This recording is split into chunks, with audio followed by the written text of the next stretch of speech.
آج ہم دو چیزیں ڈسکس کریں گے. سب سے پہلا یہ ہے کہ امپرومنٹ کرنے سے آپ کے ایگریگیٹ پر کیا اثر بنے گا، ٹھیک ہے، اس کے کتنے پرسنٹ اس سے کٹ کیا جائے گا.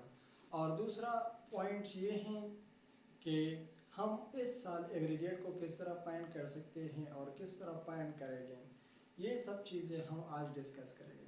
سب سے پہلے میں آپ کو امپرومنٹ کے بارے میں آگاہ کرتا ہوں کہ جن اسٹوڈنٹ نے امپرومنٹ کیا ہے، ٹھیک ہے، تو یہ بات آپ لوگوں کو پتہ ہے کہ 2005 سے لے کر 2019 تک ایٹا انڈیکیٹ کا یہ رول تھا کہ جن اسٹوڈنٹ نے امپرومنٹ کے لیے اپلائی کیا ہے اور اس کو اس کے مارک انکریز ہوا ہے، ٹھیک ہے، تو اس سے 0.7 اس کے ایگریگیٹ سے کٹ کیے جاتے تھے. اور یہ ابھی بھی ہیں، ٹھیک ہے. کچھ اسٹوڈنٹ کا کنفیوژن ہے کہ یہ ہے یا نہیں ہے. تو اس کے بارے میں آپ کو ایک سٹوری بتاتا ہوں. میرا ایک دوست ہے، ٹھیک ہے، وہ ابھی بی ڈی ایس میں ہے. 2021 میں وہ ریپیٹر بنا، اور جب اس نے ریپیٹ کیا تو اس نے اے پی سی کے پیپر کو بھی امپرومنٹ اس کے لیے کیا. اس کے کچھ مارکس انکریز ہوئے، ٹھیک ہے. اور جو پچھلے سال انڈیکیٹ کا ٹیسٹ ہوا تو اس کو بہت اچھے مارکس اس نے حاصل کیا تھا، ٹھیک ہے، اور اس کا ایگریگیٹ بھی بہت اچھا بنا. اور اس کا ایڈمیشن پاسبل تھا کے ایم سی میں اور بی کے ایم سی میں، ٹھیک ہے، ہیبر میڈیکل کالج میں اور باچا خان میڈیکل کالج میں. اس کا ایگریگیٹ اچھا تھا، لیکن امپرومنٹ کی وجہ سے اس کے ایگریگیٹ سے 0.7 مارکس اس کے ایگریگیٹ سے ڈیکریز ہوئے، جس کی وجہ سے اس کا ایم بی بی ایس میں ایڈمیشن امپاسبل ہوا، ٹھیک ہے، اور اس نے بی ڈی ایس میں ایڈمیشن لیا، ٹھیک ہے. تو پریشر اسٹوڈنٹ کے لیے یہ میسج ہے کہ جتنا کوشش آپ کر سکتے ہیں آپ پارٹ 1 اور پارٹ 2 میں پہلے دفعہ کریں، ٹھیک ہے. آپ نے یہ پہلے سے سوچنا نہیں ہے کہ میں اس کو امپروو کروں گا اور مارکس کو انکریز کروں گا، ٹھیک. سب سے پہلے جب آپ انٹر ہوئے تو آپ نے اس میں پر فل اسٹرگل کرنا ہے اور آپ نے میکسیمم مارکس کو گین کرنا ہے، ٹھیک ہے. فرسٹ ایئر میں امپرومنٹ کرنے کے بعد اس پر کوئی اثر نہیں بنے، لیکن سیکنڈ ایئر کے بعد جو ہے امپرومنٹ کے نقصانات نہیں ہے، لیکن جتنا ہو سکے تو آپ پہلے دفعہ مارکس کو حاصل کریں اور دوبارہ امپرومنٹ کے لیے مت سوچیں. لیکن اگر آپ کے مارکس بہت کم ہے، فار ایگزامپل آپ نے اے پی سی میں 800 مارکس لیے ہیں، تو یہ پھر کچھ نہیں ہے، ٹھیک ہے.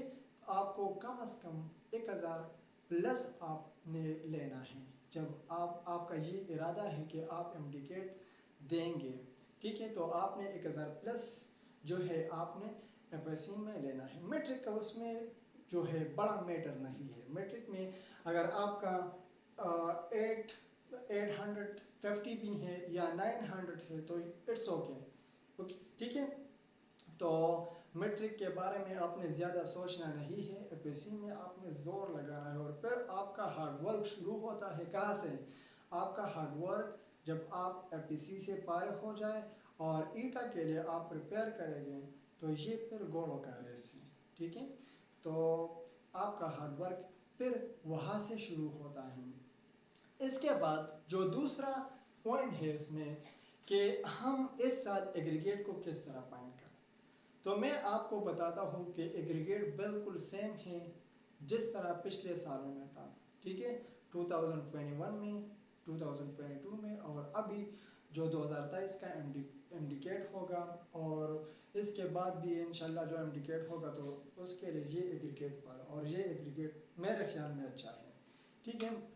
تو میں اگزامپل کے ساتھ آپ کو سمجھاتا ہوں کہ آپ نے ایگریگیٹ کو کس طرح فائنڈ کرنا ہے، ٹھیک ہے.